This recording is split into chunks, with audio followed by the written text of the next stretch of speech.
Guys finally মই সেই মোৰ সপোনৰ ঠাইটো আহি পালোঁ আজি। এয়া মোৰ আগফালে আছে কেদাৰনাথ ধাম। পাৰফেক্ট টাইমত আহি পাইছোঁ। আৰতি চলি আছে ইয়াতে। চ' আমি আৰতিটো চাম, আপোনালোককো দেখুৱাই আছোঁ। হৰ হৰ মহাদেৱ।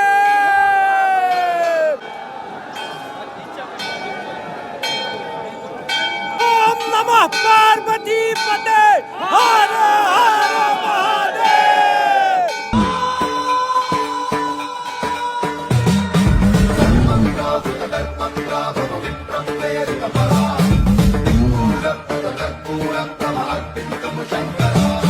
ধুনীয়াকৈ কেদাৰনাথৰ আৰতি দেখুৱালোঁ আৰু কি ধুনীয়া এটা পাৰফেক্ট টাইমত আহিও পাইছোঁ আৰু ধুনীয়াকৈ আৰতি চলি আছিল। আমি আৰতিও চালোঁ, আপোনালোককো দেখুৱালোঁ। আৰু আমি এতিয়া আহি পাইছোঁহে। আমি এতিয়া ধুনীয়াকৈ হোটেলত যাম আৰু আমি অহাকালি ৰাতিপুৱাহে ভালকৈ দৰ্শন কৰিম কেদাৰনাথ মন্দিৰ। আৰু দৰ্শন কৰোঁতে চাগে ভিতৰত মোবাইল ফোন এইবিলাক এলাও নিদিব চাগে। তো যদি সম্ভৱ হয় দেখুৱাবলৈ চেষ্টা কৰিম, আৰু দেখুৱাব নোৱাৰিলেও কালি ৰাতিপুৱা আমি ধুনীয়াকৈ দৰ্শন কৰিম কেদাৰনাথ ধাম।